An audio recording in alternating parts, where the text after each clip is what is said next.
All right, hey everybody, thanks for joining me for another video. And today I want to showcase something that I haven't seen a lot of shown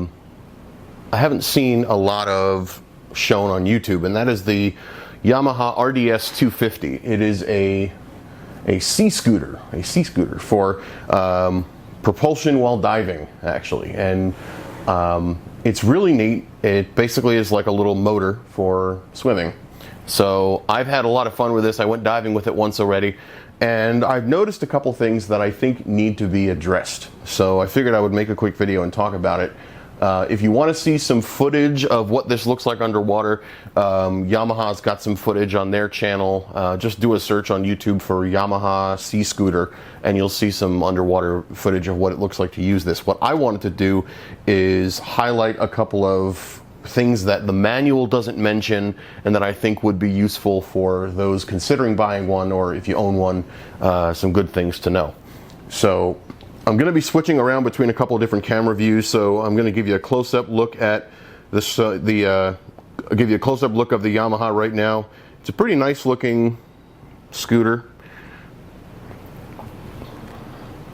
and it has two triggers. So let's kind of go over basic operation first. You also have a GoPro mount on the front, which I think is really nice. In order to, and this is the first thing I want to mention that the manual doesn't really talk about, in order to activate the unit or turn it on, there's this little key right down here that you need to flip over to the on position. And then you would squeeze both triggers, and I'm going to switch camera angles for a second. And you would basically squeeze both triggers and the motor activates. And then you hold on to it and swim along in the water. Here's something that the manual does not mention though. This key falls off fairly easily. I'm not going to do it on the video, but basically it's held in there just by kind of being snapped in place. And I'm going to try to get a good angle on this for you so I can show you where it snaps in. So if you look right here, it actually snaps in, and it's held in from the factory. It's held in with some kind of piece of metal, I guess, to keep it there. Mine fell off when I went for the first dive, so I was able to snap it back in, but I don't have the metal piece anymore. So I just have to be super careful when I go to turn it on and off. I just have to be careful that this piece does come off fairly easily. One of my friends was thinking it might be like a key. So if you want to sort of make sure if you're going to leave your scooter someplace and you don't want somebody to use it, you can snap this out so they can't turn it on. Because when this on switch is not available, you cannot squeeze both of these and the unit will not activate. So that's something I wanted to mention. Another thing worth pointing out is sort of the process to take the battery out, because that is a little bit of a process. So first thing you'd have to do, and the manual does go over this, but I'm just going to show you anyway. First thing you have to do is take these front two plastic arms off. And that happens and I've got the scooter facing, I've got the top of the scooter facing me. So if I just pull up on both of these, the handles come up, and then you do have to pull the handles out as well. So the handles are notched as well, so you can line them up when you're putting the handles back in. You line up with the notches facing the front of the scooter, and then bring them back the other way. So that's just something worth mentioning as well.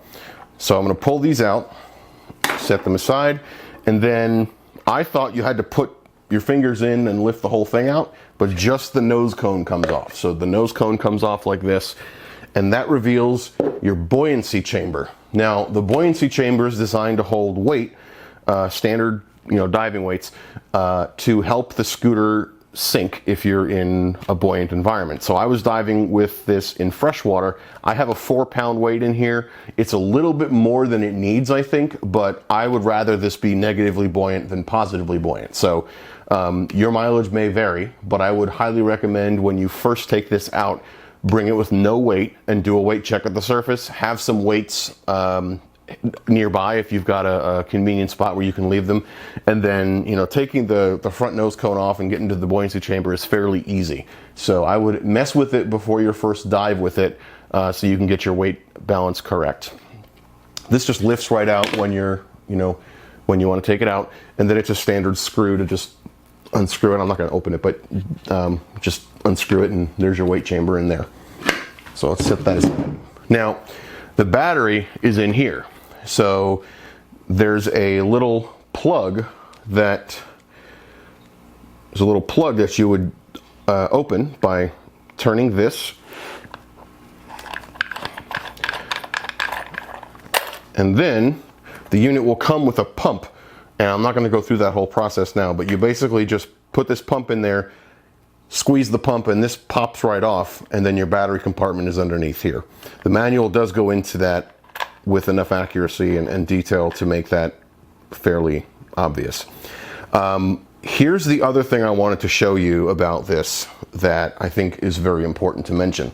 And in order to do what I'm going to do, I need to get it to this configuration anyway. So I'm going to flip this over, and this was a point of some frustration for me a little bit ago, but I had gotten a line that was unfortunately dangling from my BCD. I got this line entangled in the propeller. So that prompted the reason I wanted to do this video, because I encountered what I'm going to talk about here. So in order to take the back cowling off here, it looks like, on sort of close examination here, it looks like there's these little tabs that you can just kind of pop this back grating off. Nope, not at all. So don't even bother with that. There are screws, actually. There's 6 screws all around the perimeter of the cowling here. So you take those screws off, and I'm actually going to cut to some footage that I shot a little earlier because I had a strange question come up.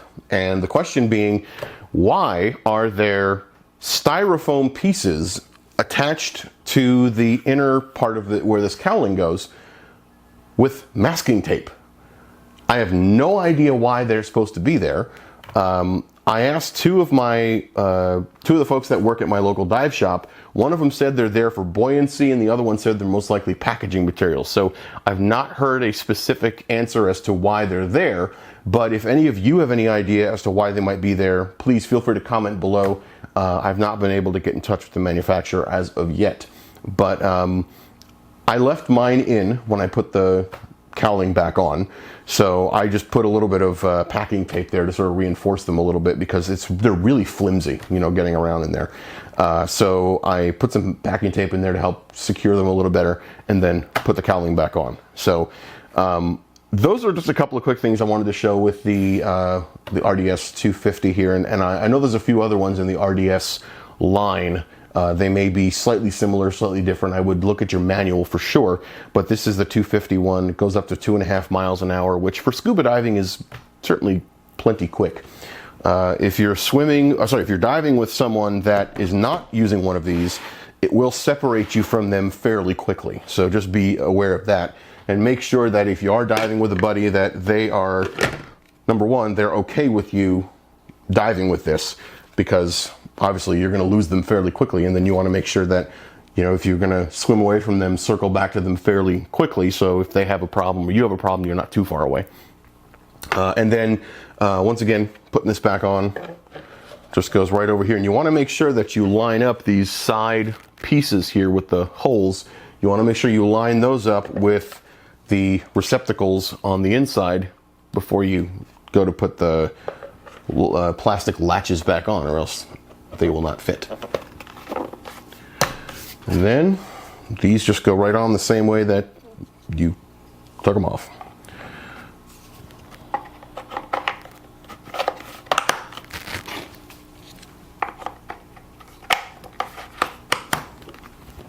And that's it. That's a couple things about the the Yamaha RDS 250. Now, speaking of Sea-Doo, I think, and I could be wrong about this, so again, if you know for sure, please feel free to put in the comments. I think this might be made by Sea-Doo, because in the manual, it actually says, I'm going to show you this close up here, it actually says it is a Yamaha licensed product. So I was looking for this manual earlier. I was looking for a PDF version of this manual. I couldn't find it for some reason, but I wound up finding my written manual. But the PDF manual that I did find was in fact a Sea-Doo manual that looked very similar to this one. So this might be a Sea-Doo scooter, I don't know, but it's a Yamaha RDS 250 on the side of mine. So either way, thanks for checking this out. I appreciate your time and I appreciate you looking at it. And if you have any questions, feel free to put in the comments and I'll be glad to answer them to the best of my ability. And that being said, have a great day.